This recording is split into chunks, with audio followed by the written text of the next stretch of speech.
కీర్తనలు 73వ కీర్తన పాత నిబంధనలో 489వ పేజ్ నంబర్లో ఉన్నది. కీర్తనలు 73వ కీర్తన మొదటి నుంచి కొన్ని వచనాలు మనం చదువుకుందాం. తృతీయ స్కందము ఆసాపు కీర్తన. ఇశ్రాయేలుల ఎడల శుద్ధ హృదయుల ఎడల నిశ్చయముగా దేవుడు దయాళుడై ఉన్నాడు. నా పాదములు జారుటకు కొంచెమే తప్పెను, నా అడుగులు జార సిద్ధమాయెను. భక్తిహీనుల క్షేమము నా కంటబడినప్పుడు గర్వించు వారిని బట్టి నేను మత్సరపడి తిని.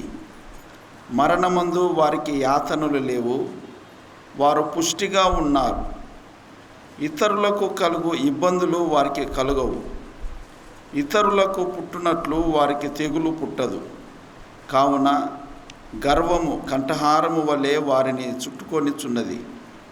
వస్త్రము వలె వారు బలాత్కారము ధరించుకొందురు. క్రొవ్వు చేత వారి కన్నులు మెరకలై ఉన్నవి, వారి హృదయాలోచనలు బయటికి కానవచ్చుచున్నవి. ఎగతాళి చేయొచ్చు బలాత్కారము చేత జరుగు కీడును గూర్చి వారు మాటలాడుదురు, గర్వముగా మాటలాడుదురు. ఆకాశము తట్టు వారు ముఖము ఎత్తుదురు, వారి నాలుక భూసంచారము చేయును. వారి జనము వారి పక్షము చేరును, వారు జలపానము సమృద్ధిగా చేయుదురు. దేవుడు ఎట్లు తెలుసుకొనును, మహోన్నతునికి తెలివి ఉన్నదా అని వారు అనుకుందురు. ఇదిగో ఇట్టివారు భక్తిహీనులు, వీరు ఎల్లప్పుడూ నిశ్చింతగల వారే ధనవృద్ధి చేసుకుందురు. నా హృదయము నేను శుద్ధి చేసుకుని ఉండుట వ్యర్థమే, నా చేతులు కడుక్కొని నిర్మలుడనై ఉండుట వ్యర్థమే. దినమంతయు నాకు బాధ కలుగుచున్నది, ప్రతి ఉదయమున నాకు శిక్ష వచ్చుచున్నది. ఇలాగు ముచ్చటింతునని నేను అనుకొనినలా నేను నీ కుమారుల వంశమును మోసపుచ్చిన వాడు నగుదును. అయినను దీనిని తెలుసుకొనవలెనని ఆలోచించినప్పుడు నేను దేవుని పరిశుద్ధ స్థలంలోనికి పోయి వారి అంతమును గూర్చి ధ్యానించు వరకు ఆ సంగతి నాకు ఆయాసకరంగా ఉండెను. నిశ్చయముగా నీవు వారిని కాలుజారు చోటనే ఉంచి ఉన్నావు, వారు నశించున్నట్లు వారిని పడవేయుచున్నావు. క్షణమాత్రములోనే వారు పాడైపోవుదురు, మహాభయము చేత వారు కడముట్టు నశించుదురు. మేలుకొనినవాడు తాను కన్న కల మర్చిపోనట్లు ప్రభువా నీవు మేల్కొని వారి బ్రతుకును తృణీకరింతువు. నా హృదయము మత్సరపడెను, నా అంతరేంద్రియములలో నేను వ్యాకులపడి తిని. నేను తెలివిలేని పశుప్రాయుడనై తిని, నీ సన్నిధిని మృగము వంటి వాడనై తిని. అయినను నేను ఎల్లప్పుడూ నీ యొద్ద ఉన్నాను, నా కుడి చేయి నీవు పట్టుకొని ఉన్నావు. నీ ఆలోచన చేత నన్ను నడిపించెదవు, తర్వాత మహిమలో నీవు నన్ను చేర్చుకుందువు. ఆకాశమందు నీవు తప్ప నాకెవరున్నారు? నీవు నాకుండగా లోకంలోనిది ఏదియూ నాకు అక్కరలేదు. నా శరీరము నా హృదయము క్షీణించిపోయినను దేవుడు నిత్యము నా హృదయమునకు ఆశ్రయదుర్గమును స్వాస్థ్యమునై ఉన్నాడు. నిన్ను విసర్జించువారు నశించెదరు, నిన్ను విడిచి వ్యభిచరించు వారిని అందరినీ నీవు సంహరించెదవు. నాకైతే దేవుని పొందు ధన్యకరం. నీ సర్వకార్యములను నేను తెలియజేయునట్లు నేను ప్రభువైన యెహోవా శరణుజొచ్చి ఉన్నాను. ప్రియమైన వాళ్ళరా, మనం చదువుకున్న కీర్తన వచ్చి ఆసాపు రచించిన కీర్తన. ఆసాపు రచించిన కీర్తన మనం సాయంకాలం కొన్ని నిమిషాలు మనము సమయానికి ముగించుకుందాం. ఈ భాగంలో రాస్తూ మొదటి వచనంలో అంటున్నాడు, ఇశ్రాయేలుల ఎడల శుద్ధ హృదయుల ఎడల నిశ్చయముగా దేవుడు దయాళుడై ఉన్నాడు అంటున్నాడు. ఎవరికి ఆయన దయాళుడు అంటే ఇశ్రాయేలుల ఎడల. అలనాడు ఇశ్రాయేలీలు, ఈనాడు విశ్వాసులమైన మనం. ఆయన దయగలవాడు, ఆయన త్రోసివేసేవాడు కాదు. ఆయన దయ చాలా గొప్పది. ప్రియమైన వాళ్ళరా, ఇశ్రాయేలీయుల ఎడల ఆయన చూపించే దయ గొప్పది. రెండోది అంటున్నాడు శుద్ధ హృదయం. శుద్ధ హృదయం ఉన్నప్పుడు ఆయన వారికి దయాళుడై ఉన్నాడు. హృదయం శుద్ధిగా ఉంటే దేవుడు ఇష్టపడతాడు. మత్తయి సువార్తలు మనం చూస్తుంటున్నాం, హృదయ శుద్ధి గలవారు వారు దేవుణ్ణి చూచెదరు. హృదయము శుద్ధిగా ఉంటే మనం దేవుణ్ణి చూస్తాం, దేవుణ్ణి అనుభవిస్తాం, దేవునితో సహవాసం చేస్తాం. కల్మషం లేదు హృదయంలో, మోసము లేదు. హృదయము శుద్ధిగా ఉన్నది. దేవునితో ముఖాముఖిగా ఆయన సన్నిధానానికి వచ్చి మాట్లాడేదానికి, ఆయనతో సహవాసం చేసేదానికి అది ఎంతైనా క్షేమకరమైనది. ఈ భాగంలో మనం చూస్తుంటున్నాం, ఇశ్రాయేలీయుల ఎడల, శుద్ధ హృదయుల ఎడల నిశ్చయముగా దేవుడు దయాళుడై ఉన్నాడు అని ఆసాపు అంటున్నాడు. ఆసాపు ఈ కీర్తన రాస్తూ 2వ వచనంలో ఏమంటున్నాడంటే, ఒక గొప్ప అపాయము ఆయన ఎలాగో తప్పించుకున్నాడో ఆ విషయాన్ని ఇక్కడ ప్రస్తావిస్తున్నాడు. ఏమంటున్నాడు చూడండి 2వ వచనంలో, నా పాదములు జారుటకు కొంచెమే తప్పెను. ఒక అపాయకరమైన సన్నివేశం జరిగింది. పాదాలు జారిపోయే అవకాశం.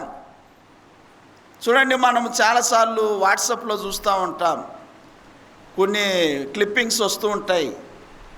బీచ్కి పోయిన వాళ్ళు కానీ, లేకపోతే నీళ్ళు ఉన్న స్థలానికి వెళ్ళిన వారు కానీ, ఆ కొండలు లేకపోతే ఆ రాళ్ళు ఆ నీళ్ళ తాకిడికి పాచి పట్టి ఉన్నప్పుడు వారి దానిపైన నిలబడి ఉంటే ఉన్నట్టే ఉండి జారి పడిపోతారు.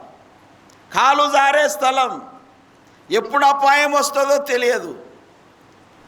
కాలు జారే స్థలంలో మనం నిలవకూడదు, అది అపాయకరమైన స్థలం. ఈ భాగంలో ఆసాపు అంటున్నాడు, నా పాదములు జారుటకు కొంచెమే తప్పెను. కొద్దిగా ఉండింటే నేను లోయల పడిపోయేవాడిని. నా పాదములు జారుటకు కొంచెమే తప్పెను, నా అడుగులు జార సిద్ధమాయను. ఏమైంది ఆసాపు అని అడిగితే ఆసాపు వివరిస్తాడు. ఏమైంది, ఎక్కడ జరిగింది, ఎందుకు జరిగింది, జారే స్థలంలో నీవెందుకు ఉన్నావు, నీ కాలు ఎందుకు జారింది, జారకుండా నీవే ఎలాగో తప్పించుకున్నావు, ఈ ప్రశ్నలన్నీ వేస్తూ ఉంటే ఆయన కింద వచనాల్లో జవాబు చెప్తున్నాడు. 3వ వచనంలో చూడండి, కాలు జారే స్థలము కొంచెమే తప్పినన్నాడు కదా, ఆ కాలు జారే స్థలము ఆయన ఎలాగూ వివరిస్తున్నాడు చూడండి. భక్తిహీనుల క్షేమముగా కంటబడినప్పుడు గర్వించు వారిని బట్టి నేను మత్సరపడి తిని అంటున్నాడు. భక్తిహీనుల క్షేమం 1వ వచనంలో ఏమన్నాడంటే, హృదయ శుద్ధి గల వారి ఎడల, ఇశ్రాయేలీయుల ఎడల ఆయన దయగలవాడు, అది నేను నమ్ముతున్నాను, అది బాగానే ఉన్నది. అయితే 3వ వచనంలో భక్తిహీనులు క్షేమంగా ఉన్నారు. భక్తులు క్షేమంగా ఉన్నారంటే అది సరే, అది దేవుని ఆశీర్వాదం. ఇదేంది, ఇది భక్తిహీనులు క్షేమంగా ఉన్నారే. ఇది నాలో విశ్వాసులైన వారికి ఈ ప్రశ్న అందరిలో ఉంది. మేమేమో ఆదివారం మందిరానికి వెళ్తున్నాం, వాక్యానుసారంగా జీవిస్తున్నాం, మా జీవితాలు సరిగా ఉన్నవి, మేము బాగునే ఉన్నాం. అయితే భక్తిహీనులు వారు క్షేమంగా ఉన్నారు, కష్టాలన్నీ మా ఇంట్లోనే ఉన్నాయి. భక్తిహీనుల క్షేమము నా కంటబడినప్పుడు గర్వించు వారిని బట్టి నేను మత్సరపడి తిని. వారు భక్తిహీనులు, గర్వించేవారు. ఈయన మత్సరపడుతున్నాడు, దుఃఖపడుతున్నాడు, ఆలోచిస్తున్నాడు, ఇది ఎలాగూ సాధ్యం, ఏంది ప్రభువా. 4వ వచనం చూస్తే, మరణమందు వారికి యాతనలు లేవు. వారి హృదయంలో కానీ లేకపోతే వారి దేహంలో యాతనలు లేవు. చాలా ఆరోగ్యంగా కనపడుతున్నారు. రోగాలన్నీ మాకే, బలహీనతలన్నీ మాకే ఉన్నవి. మందిరానికి వెళ్ళేవారు, బైబిల్ గ్రంథాన్ని చేతబట్టిన వారు, దేవుని సువార్తను ప్రకటించేవారు. ప్రియమైన వాళ్ళరా, ఆసాపు ఆలోచన చేస్తున్నాడు, ఇదేలాగూ సాధ్యం? భక్తిహీనుల క్షేమం, గర్వించు వారి యొక్క క్షేమం, మరణమందు వారికి యాతన లేవు. 4వ వచనం అంటున్నాడు, వారు ఎలాగున్నారు? వారు ఎలాగున్నారయ్యా? వారు పుష్టిగా ఉన్నారు. బలహీనంగా ఉండేది మనమే, వారేమో పుష్టిగా ఉన్నారు. ఎవరు? భక్తిహీనులు, ప్రభువుని నమ్మని వారు, మందిరానికి రానివారు, వారు పుష్టిగా ఉన్నారు. 5వ వచనం, ఇతరులకు కలుగు ఇబ్బందులు వారికి, ఇతరులకు ఇబ్బందులు ఉన్నవి, మనకి ఇబ్బందులు ఉన్నవి, వారికేమో ఇబ్బందులు లేవు కదా. మనం చూసి ఉంటాం కదా, మన దైనందిక జీవితంలో ఇవన్నీ కూడా మనకు తట్టుతూ ఉంటాయి. నాకేమో ఉద్యోగం రాలేదు, నాకేమో వివాహం కాలేదు, నాకు దేవుడు సంతానం ఇవ్వలేదు, ఎన్నో సమస్యలతో సతమతమైపోతుంటారు. వారేమో పుష్టిగా ఉన్నారు, యాతనలు లేవు, సమృద్ధిగా ఉన్నారు, అభివృద్ధి కనబడుతున్నది, ఉద్యోగాలు ఉన్నాయి, వివాహాలు ఉన్నవి, వారి ఒంటి నిన్న బంగారు వేసుకున్నారు. అబ్బో, వారు చాలా గొప్పగా ఉన్నారు. ఇదేంది? మా పరిస్థితి ఏంది? భక్తిహీనుల క్షేమం. 5వ వచనం, ఇతరులకు కలుగు ఇబ్బందులు వారికి కలగవు, ఇతరులకు పుట్టునట్లు వారికి తెగులు పుట్టదు. వారు చూడండి ఎలాగున్నారో అని ఆసాపు వారిని స్టడీ చేస్తూ ఉన్నాడు. ఇతరులకు పుట్టినట్లు వారికి తెగులు పుట్టవు. 6వ వచనం అంటున్నాడు, కావున గర్వము కంఠహారం వలె వారు చుట్టుకొనిచున్నది. అలాగూ ఉన్నారు. అంత మాత్రమే కాదు, మా ముందు వారు గర్వంగా ఉన్నారు. కంఠహారం వేసుకున్నట్లుగా మమ్మల్ని చూస్తేనే వారు నీలుక్కుంటున్నారు. ఇది ఎలాగూ సాధ్యం? ఆసాపు ఇవన్నీ ఆలోచన చేస్తున్నాడు. వస్త్రం వలె వారు బలాత్కారము ధరించుకొందురు. బలాత్కారం ధరించుకున్నాడు. ఆసాపు చూస్తూ ఉన్నాడు, ఈ భక్తిహీనులు ఇంతగా ఉన్నారే, సరే వారు నెమ్మదిగా ఉన్నారు, గర్వం లేని వారంటే సరేలే అనుకుంటే, గర్వం కూడా ఉంది, భక్తిహీనత ఉన్నది, బలాత్కారం వారు ధరించుకొని ఉన్నారు. మంచి అలవాట్లు కాదు, మంచి గుణలక్షణాలు కాదు, అన్నీ చెడ్డవే ఉన్నాయి, కానీ వారు క్షేమంగా ఉన్నారు. 7వ వచనం, క్రొవ్వు చేత వారి కన్నులు మెరకలై ఉన్నవి, వారి హృదయాలోచనలు బయటికి కానవచ్చుచున్నవి, ఎగతాళి చేచు బలాత్కారము చేత జరుగు కీడును గురించి వారు మాట్లాడుదురు. ఎగతాళి చేస్తున్నారు వారు. ఎరా, మీరేమో మందిరానికి పోతున్నారు, మీకేం లేదే, మేము చూడు మందిరానికి వెళ్ళాం, మాకు ఏమి లేవు, ఆయన మేము చూడు ఎంతగా ఉన్నత స్థితిలో ఉన్నాం అంటారు. వాళ్ళు ఎగతాళి చేస్తారు, ఎగతాళి చేస్తారు. లోకంలో మనల్ని ఎగతాళి చేస్తారు. ఆసాపు ఇవన్నీ చూస్తూ ఉన్నాడు. ఇదేలాగూ సాధ్యమయ్యా? వారు ఎగతాళి చేస్తున్నారు, గర్వముగా మాట్లాడుతూ ఉన్నారు. 9వ వచనం చూస్తే, ఆకాశం తట్టు వారు ముఖం ఎత్తుదురు, వారి నాలుక భూసంచారము చేయును. అంత నిలుక్కొనే నడుస్తూ ఉన్నారు, ఆకాశం వైపు ఎత్తుతున్నారు, మనల్ని నీచంగా చూస్తున్నారు.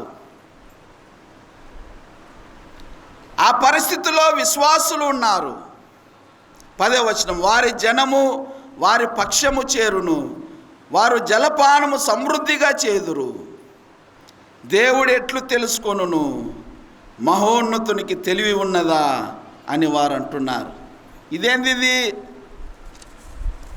ఏదో మీరు చెప్తారా యేసు ప్రభు గురించి, ఆయనకు అసలు తెలివి ఉన్నదా అంటున్నారు. ఆ 3 మేకులు ఇప్పుకోకలేనివాడు అంటున్నారు కొంతమంది తెలియని వారు. ఈ భాగంలో చూస్తే మహోన్నతునికి తెలివి ఉన్నదా? ఆయనకు తెలివి లేదు. తెలివిలేని వాడిని మీరు వెంబడిస్తున్నారు అన్నట్లుగా వారు మాట్లాడుతున్నారు. ఎందుకు మీ భక్తి, మీ ప్రార్థన ఎందుకు, మీ ఆరాధన ఎందుకు, మీ పాటలు ఎందుకు? అలాగైతే మీరు ఎంతగా హెచ్చింపబడాలి, ఉన్నత స్థితిలో ఉండాలి. ఎందుకు మీరు ఇక్కడనే ఉన్నారు? ఎన్నో విషయాలు వారు ఎగతాళి చేస్తూ ఉంటారు. మహోన్నతునికి తెలివి ఉన్నదా అని వారు అనుకొందురు. ఇదిగో ఇట్టివారు భక్తిహీనులయ్యా, భక్తిహీనులు, ఇట్టివారు భక్తిహీనులు. వీరు ఎల్లప్పుడూ ఎలాగున్నారు? 12వ వచనం, వీరు ఎల్లప్పుడూ నిశ్చింత గలవారై ధనవృద్ధి చేసుకుందురు. ఎవరు? భక్తులా భక్తిహీనులా? భక్తిహీనులు నిశ్చింత గలవారై ఉన్నారు. మీకేమో వాక్యం చెప్తుంది, ఏం చెప్తుంది? మీ చింత యావత్తు నా పైన వేయుడి. మాకేమో చింతనే లేదు, నిశ్చింత గలవారమే ఉన్నాము. ధనవృద్ధి చేసుకొని వారు సమృద్ధిగా వారు ఉన్నారు. ఇవన్నీ ఆసాపు చూస్తూ ఉన్నాడు. ఆసాపు చూస్తా ఇవన్నీ చూచి 13వ వచనంలో ఏమంటున్నాడు? 13వ వచనం, నా హృదయమును చెప్పాలి, నా హృదయమును నేను శుద్ధి చేసుకొని ఉండుట వ్యర్థమే అంటున్నాడు. అయ్యో, కాలు జారే స్థలంలో ఉన్నాడు ఆసాపు. హృదయము శుద్ధిగా ఉంటే మేలు ఉన్నది. హృదయ శుద్ధి గల వారు ధన్యులు. హృదయ శుద్ధి గల వారి ఎడల దేవుడు దయాళుడై ఉన్నాడు. భక్తిహీనుల సమృద్ధి చూసి, భక్తిహీనుల వారి ఆ ఉన్నత స్థితిని చూచి ఇప్పుడు ఏ తీర్మానానికి వచ్చిందంటే ఆసాపు, నా హృదయాన్ని నేను శుద్ధిగా చేసుకొని ఉండుట ఏమన్నాడు? వ్యర్థమే అంటున్నాడు. ఎందుకు ఈ బైబిల్ ఎందుకు, ఈ ప్రార్థన ఎందుకు, ఈ మందిరం ఎందుకు, నాకేం మేలు చేసింది? తీసి పక్కన పెట్టాలన్నట్లుగా వ్యర్థమే అంటున్నాడు. రెండోది ఏమంటున్నాడు? నా చేతులు కడుగుకొని నిర్మలుడనై ఉండుట వ్యర్థమే అంటున్నాడు. ఇదే కాలు జారే స్థితిలో ఉన్నాడు ఆసాపు. కాలు జారే స్థలంలో ఉన్నాడు. ఏ తీర్మానానికి వచ్చిందంటే, ఇంతవరకు హృదయాన్ని శుద్ధిగా పెట్టుకున్నాడు, చేతులు శుద్ధిగా పెట్టుకున్నాడు, దేవుని దయను పొందినవాడు, అన్నీ బాగానే ఉన్నాయి. కానీ భక్తిహీనుల క్షేమం చూసి, భక్తిహీనుల అభివృద్ధి చూసి, భక్తిహీనులు మేలు పొందే చూసి ఏ తీర్మానానికి వచ్చాడంటే, నా హృదయాన్ని నేను శుద్ధిగా పెట్టుకునుట వ్యర్థమే, నా చేతులు శుద్ధిగా ఉండుట వ్యర్థమే. కాలు జారే స్థలం. ఎవరి ఆసాపుని చూసినప్పుడు దైవ గ్రంథంలో ఆసాపు గురించి కొన్ని విషయాలు చూద్దాం. 2వ దినవృత్తాంతములు, పరిశుద్ధ గ్రంథంలో దినవృత్తాంతంలో 2వ అధ్యాయము, 2వ దినవృత్తాంతంలో 5వ అధ్యాయము 12వ వచనం కూడా చదువుకుందాం. చూడండి, దినవృత్తాంతంలో 2వ గ్రంథం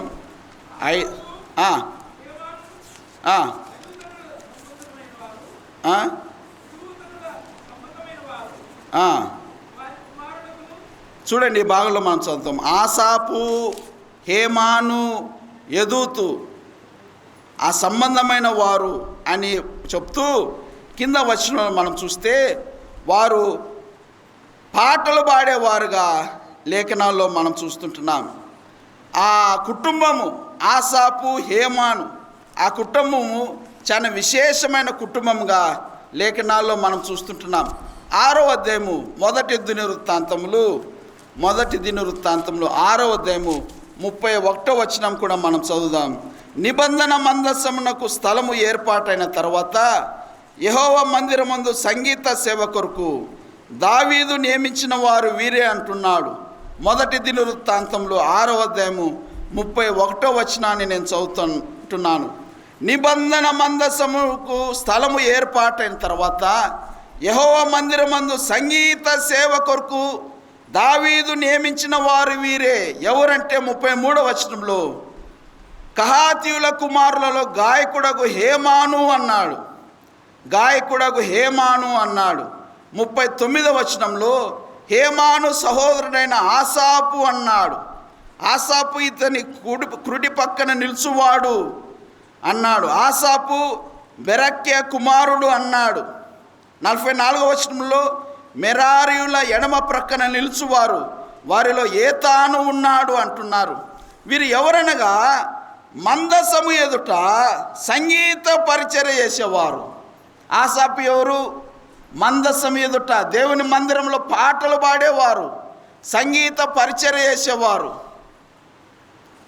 వారు దేవుని మందిరంలో ఉన్నవారు, మందసాన్ని చూస్తూ ఉన్నవారు. బలిపీఠము, బలులు, యాజకులు చేసే పరిచర్య, దేవుని మందిరంలో పరిచర్య చూస్తూ ఉన్నవారు, చేస్తూ ఉన్నవారు. సంగీత పరిచర్యలో వారు ఉన్నారు.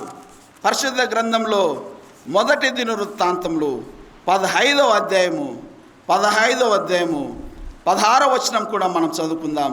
16వ వచనం, అంతటా దావీదు మీ బంధువులకు పాఠకులను పిలిచి స్వరమండలములు, సితారాలు, తాళములనగు వాద్య విశేషములతో గంభీర ధ్వని చేచు సంతోషముతో స్వరములెత్తి పాడునట్లు ఏర్పాటు చేయుడని లేవీయుల అధిపతులకు ఆజ్ఞ ఇచ్చెను.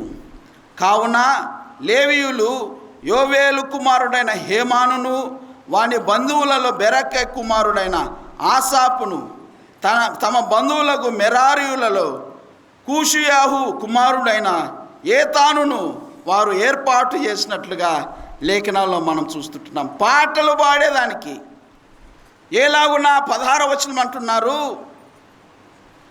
స్వరమండలములు, సితారాలు, తాళములు, వాద్య విశేషములు గంభీర ధ్వని చేచు సంతోషముతో స్వరలమెత్తి పాడేవారు కావాలి. ఏర్పాటు చేయమంటే ఆ ఏర్పాటైన గుంపులో ఎవరు ఉన్నారంటే ఆసాపు ఉన్నాడు.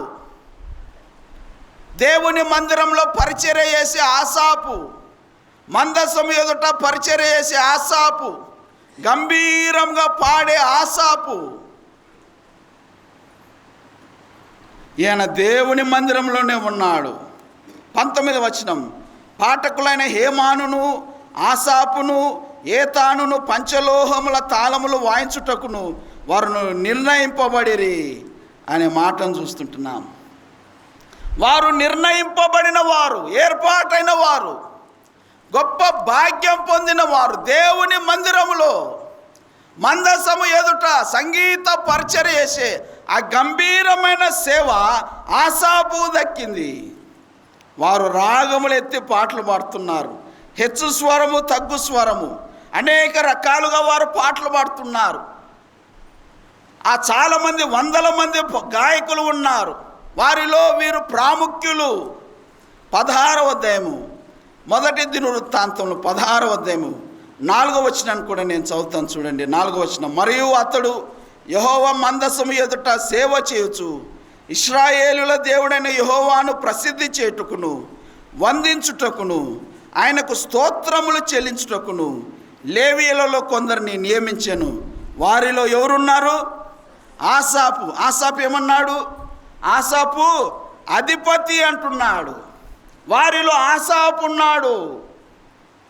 గంభీరమైన పరిచర్య చేయటంలో, యెహోవాను ప్రసిద్ధి చేయుటకు, యెహోవాను వందించుటకు, యెహోవాకు స్తోత్రములు చెల్లించుటకు లేవీయులలో ఆసాపు ఉన్నాడు.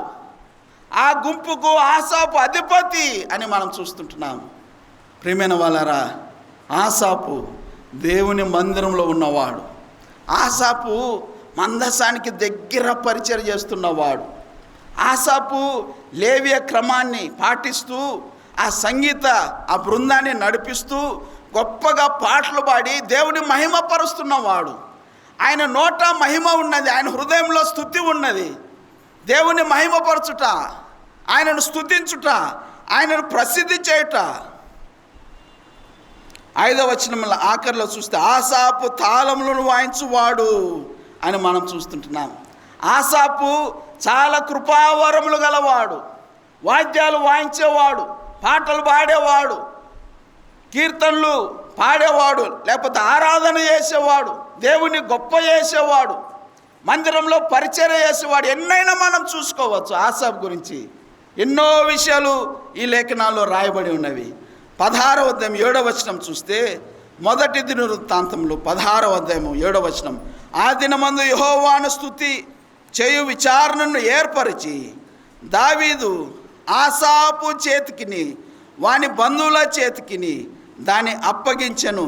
ఆ స్తుతి విధమేమనగా అని ఆ స్తుతి ఎలాగున్నదో రాయబడి ఉన్నది.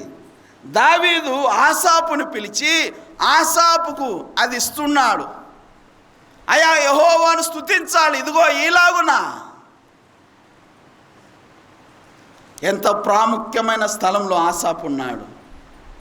మందిరంలో ప్రాముఖ్యమైన పరిచారకుడుగా, మందిరంలో సంగీత సేవ చేసేవాడుగా, మందిరంలో ఆరాధన చేసేవాడుగా, మందిరమే ఆయన పని అంతా మందిరమే.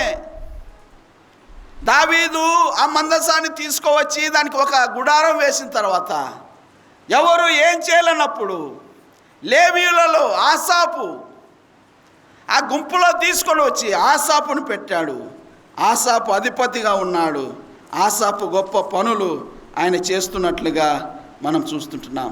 ఆ కీర్తన పాడుతున్నారు, వారందరూ స్తోత్రాలు ఏలుస్తున్నారు.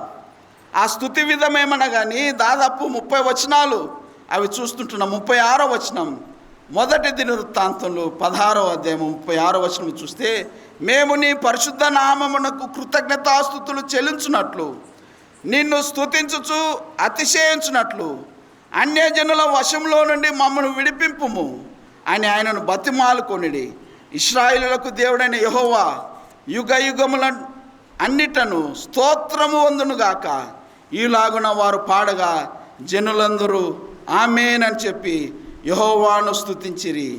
అప్పుడు మందసము ముందర నిత్యమును కావలసిన అనుదిన సేవ జరుపుటకై దావీదు అచ్చట యెహోవా నిబంధన మందసము మీద ఆసాపును అతని సహోదరులను నియమించెను. అబ్బో, ఒకటి పోతే ఒకటి.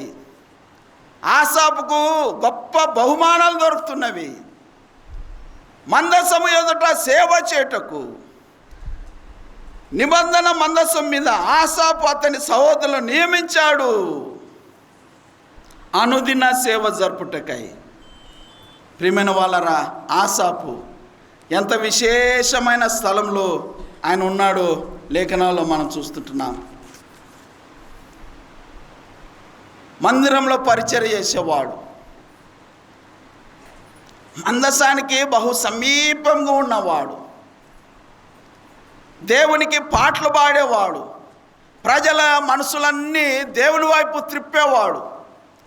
ఈ ఆసాపు ఒక దినమున డిప్రెషన్లోకి వెళ్ళిపోయాడు.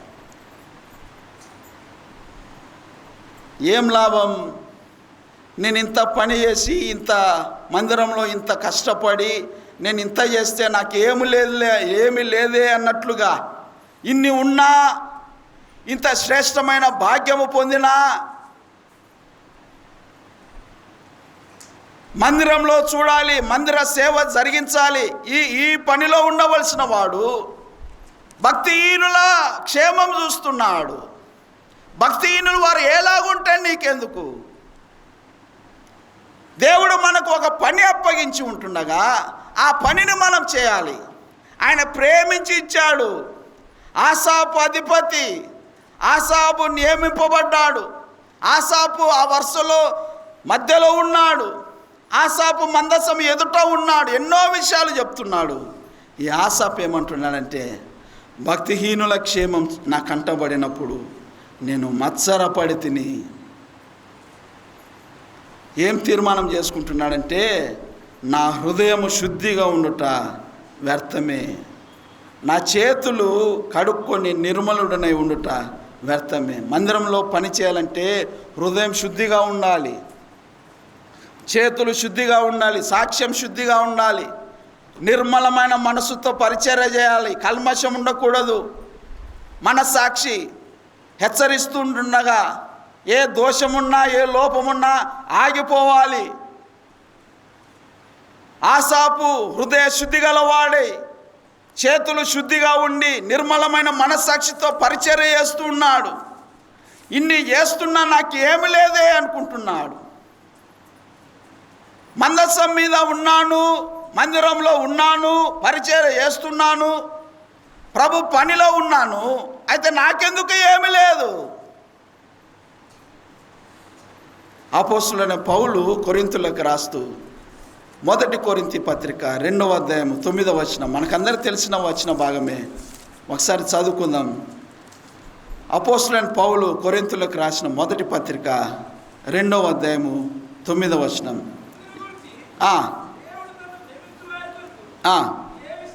ఏవి సిద్ధపరచను అవి కంటికి కనబడలేదు, చెవికి వినబడలేదు, మనుష్య హృదయమునకు గోచరము కాలేదు. అమ్మాయ్యా, ఆయన మనకి ఏమి సిద్ధము చేశాడు అవి మన కళ్ళకు కనపడవు. ఆసాపు ఏమంటాడంటే నాకు కనబడాలి అంటున్నాడు. ఈనాడు విశ్వాసులు కూడా చాలామంది ఏది నాకేం లేదే, వారికే ఉన్నవే నాకేం లేదే అని వ్యాకుల పడుతున్నారు. ప్రియమైన వాళ్ళరా, ఆసాపు కాలు జారే స్థలంకి వచ్చేశాడు. నా హృదయము నేను శుద్ధి చేసుకొని ఉండుట వ్యర్థమే, నా చేతులు కడుక్కొని నిర్మలుడనై ఉండుట వ్యర్థమే అని 14వ వచనంలో ఏమంటున్నాడు? దినమంతయు నాకు బాధ కలుగుచున్నది. మందిరంలో పరిచర్య చేసేవారికి ఏదైనా ఎక్కువ తక్కువైంది అనుకోండి, ఇంకా వారి ఆలోచన అంతా అదే ఉంటుంది. పరిచారకులు కానీ పెద్దలు కానీ చాలా సతమతమైపోతుంటారు. అది మనసులో గింగురుమని మ్రోగుతూ ఉంటుంది.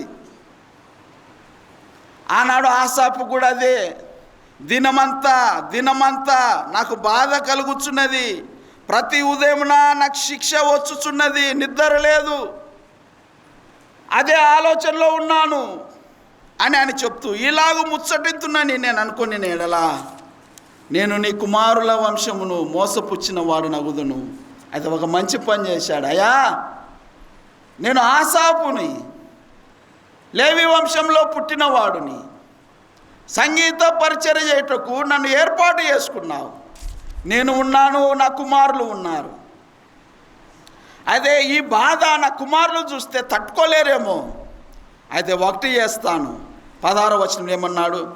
ఆయనను దీనిని తెలుసుకున్నవాళ్ళేనని ఆలోచించినప్పుడు 17వ వచనం ఏమైంది? ఆయనకు ఆలోచన వచ్చింది. ఏంది భక్తిహీనులు క్షేమాభివృద్ధి కలిగి ఉన్నారే, ఎందుకు ఇలాగ జరుగుతున్నది? భక్తిహీనులు బాగున్నారు, భక్తులు ఎందుకు నిరసిల్లిపోతున్నారు అని ఆలోచన చేస్తుండగా 17వ వచనం ఏం తీర్మానం చేశాడు ఆయన? నేను దేవుని పరిశుద్ధ స్థలంలోనికి పోయి వారి అంతమును గురించి ధ్యానించు వరకు ఆ సంగతి నాకు ఆయాసకరంగా ఉండెను. బాధలో ఉన్నాడు, వేదనలో ఉన్నాడు. ఆ పరిస్థితుల్లో ఆసాపు చేసిన గొప్ప పని ఏదంటే దేవుని పరిశుద్ధ స్థలంలోనికి పోయాడు. ఎక్కడైతే ఆ ప్రశ్నలకు జవాబు దొరుకుతుందో, ఎక్కడైతే ఆయన ధ్యానించగలడో, ఏ స్థలంలో దేవుడు ఆయనతో మాట్లాడతాడో, ఏ స్థలంలో ఆయనకు జవాబు వస్తుందో ఎరిగిన వాడే దేవుని పరిశుద్ధ స్థలంలోనికి పోయాడు. అక్కడికి వెళ్ళి ఆయన ధ్యానిస్తూ ఉన్నాడు. అయ్యా, ఇదేంది, ఇదేలాగు అని మోకరించి ప్రార్థన చేస్తున్నాడు. లేఖనాలు చదువుతూ ఉన్నాడు. ప్రభువా, నాతో మాట్లాడు ప్రభువా, నేను బాధలో ఉన్నాను, నేను లేమిలో ఉన్నాను. భక్తిహీనుల క్షేమం చూసినప్పుడు నాకు మత్సరపడుతున్నాను, అది చూడలేక ఉన్నాను. వారు గర్వంగా మాట్లాడుతున్నారు, వారు చాలా విశేషంగా కనపడుతున్నారు.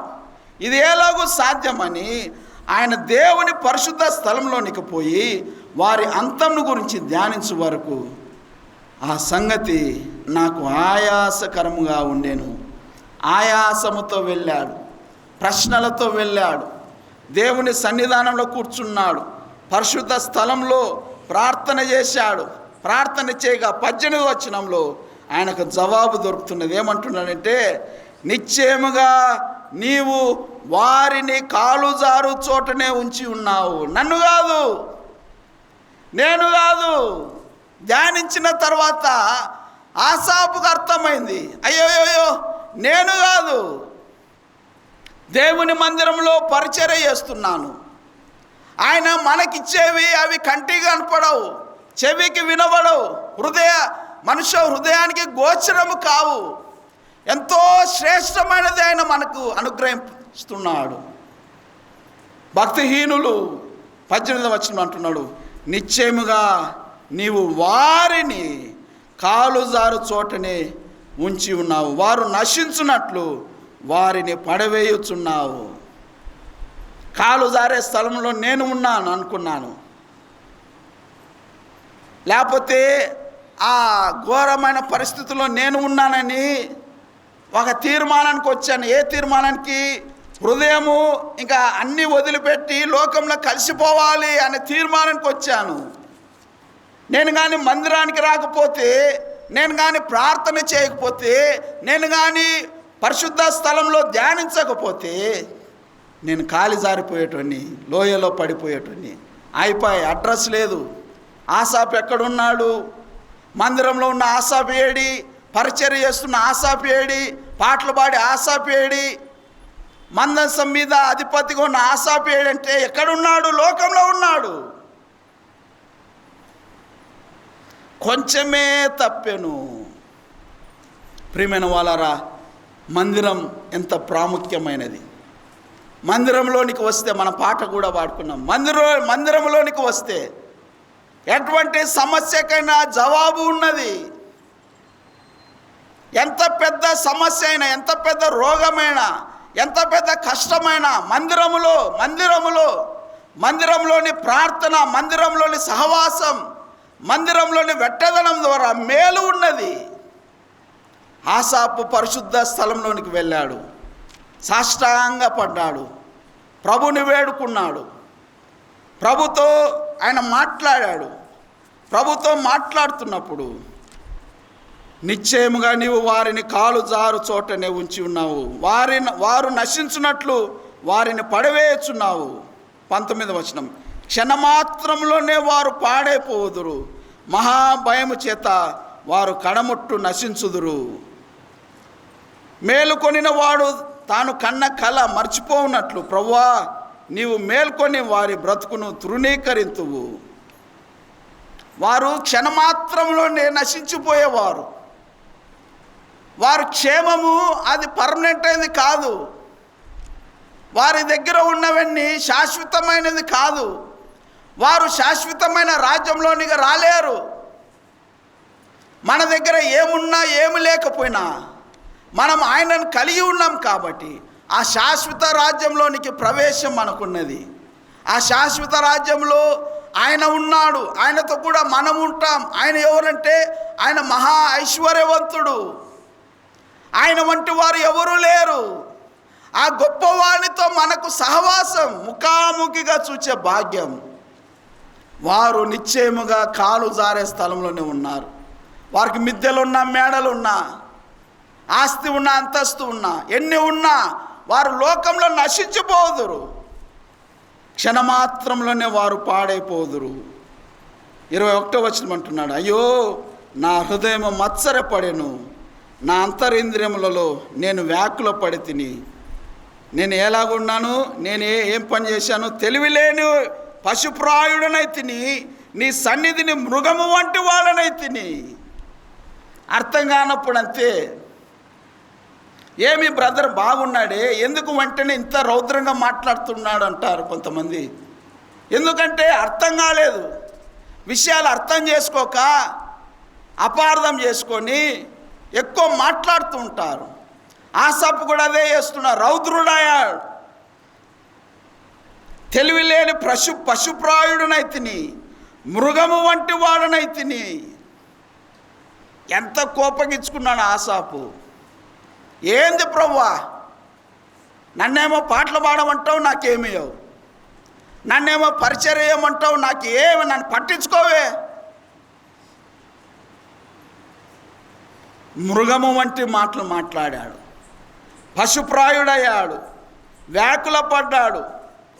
ఇన్ని చేసిన తర్వాత 23వ వచనం అంటున్నాడు, ఆయనను నేను ఎల్లప్పుడూ నీ యొద్ద ఉన్నాను అంటున్నాడు. అయ్యా, వాస్తవమే, నాకేమీ లేదు, కానీ నేను ఎక్కడ ఉన్నాను? నీ యొద్ద ఉన్నాను. మీరు ఎవరు? మీరు మహాకాశము పట్టజాలని వాడవు. ఆయన గొప్పవాడు, శ్రీమంతుడు, సకల ఐశ్వర్యము గలవాడు. ఆయన దగ్గర ధనము ఇంతంత కాదు. ఆయనను నేను ఎల్లప్పుడూ నీ యొద్ద ఉన్నాను. రెండోది అంటున్నాడు, నా కుడి చేయి నీవు పట్టుకొని ఉన్నావు. ఎల్లప్పుడూ నేను నీ యొద్ద ఉన్నాను, అంతేకాదు నా కుడి చేయి నీవు పట్టుకొని ఉన్నావు. ఇంకా నాకేం కావాలి? చిన్న పిల్లవాడు నడుస్తూ ఉంటే తండ్రి కానీ తల్లి కానీ వాడిని కుడి చేయి పట్టుకుంటే వానికి ఇంకేం భయము? ఏం భయం లేదు.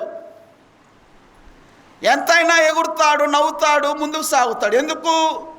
వాని తల్లి వాని తండ్రి వాని చేయి పట్టుకొని ఉన్నారు. అపాయము లేదు, వానికి దిగులు లేదు.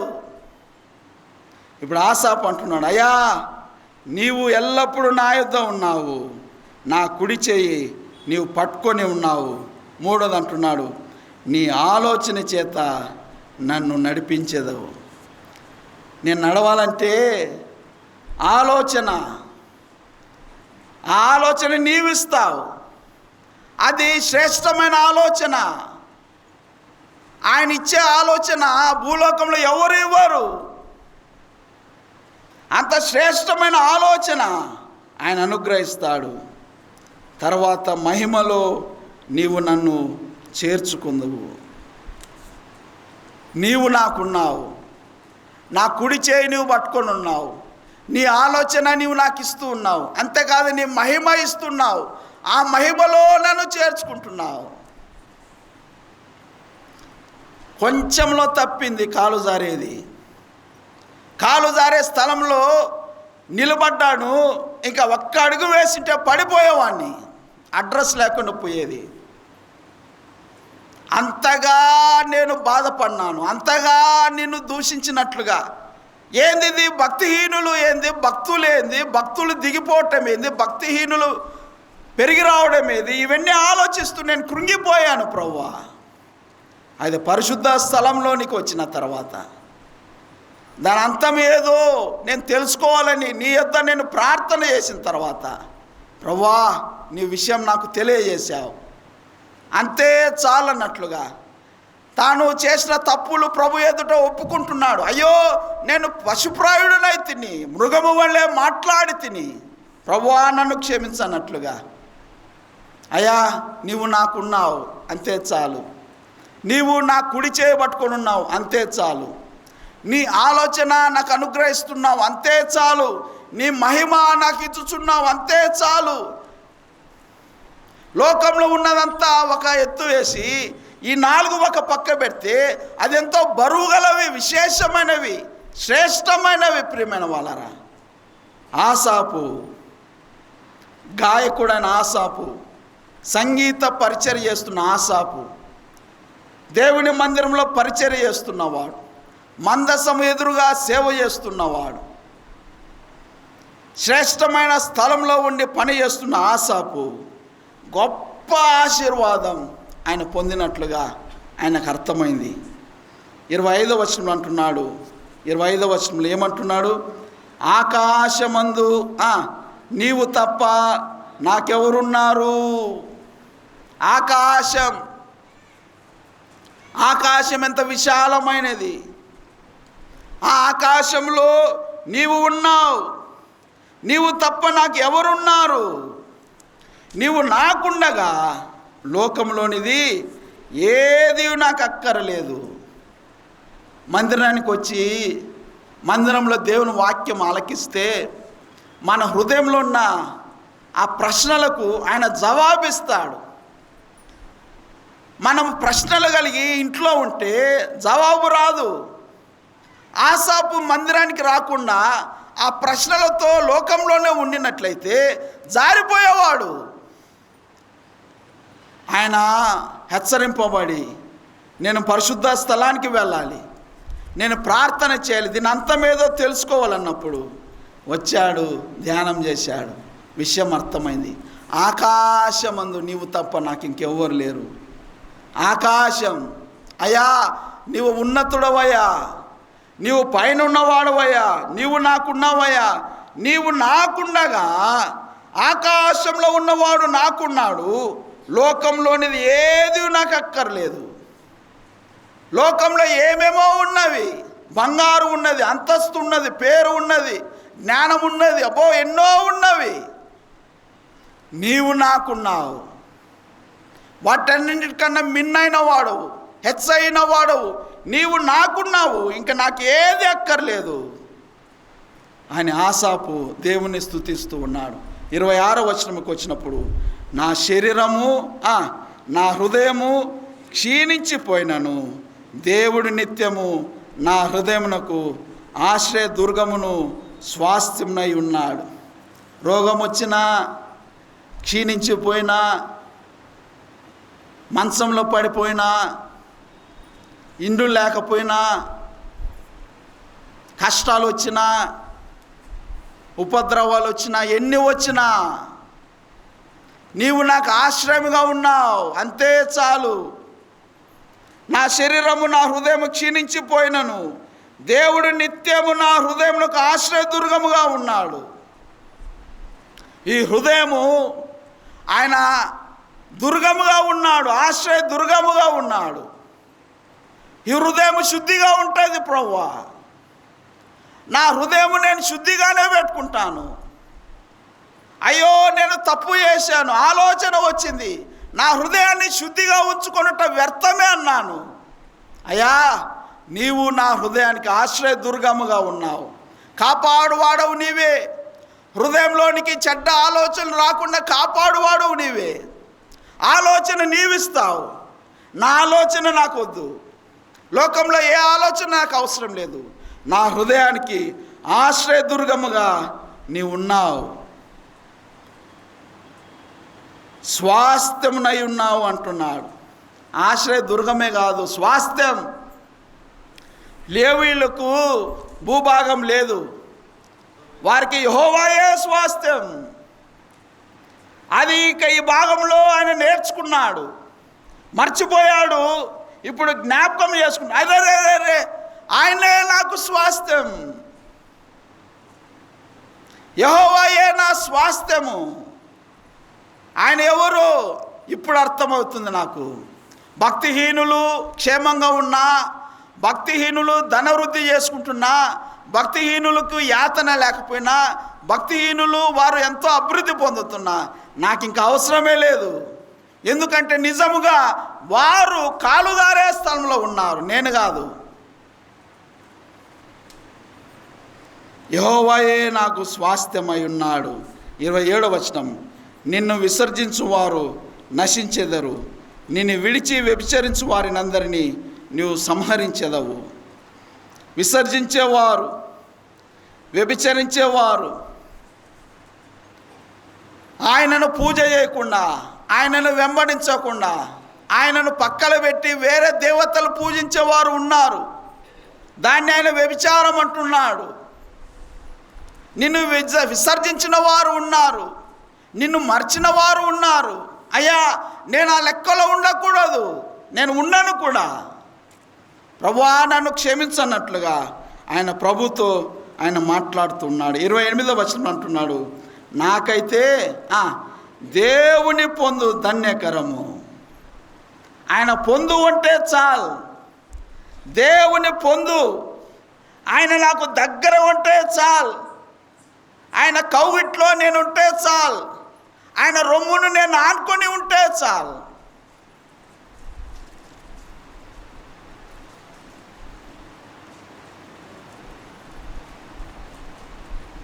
విశ్వాసికి ఆయన చేసేది కనులకు కనపడదు, చెవికి వినపడదు, మన హృదయానికి అది అగోచరము.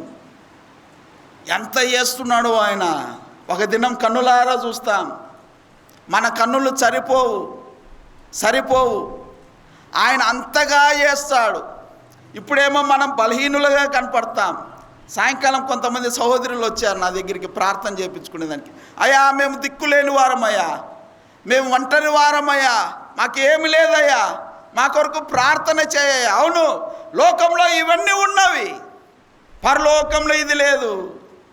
మనం గొప్పవారం, అక్కడ మహిమగల వారం.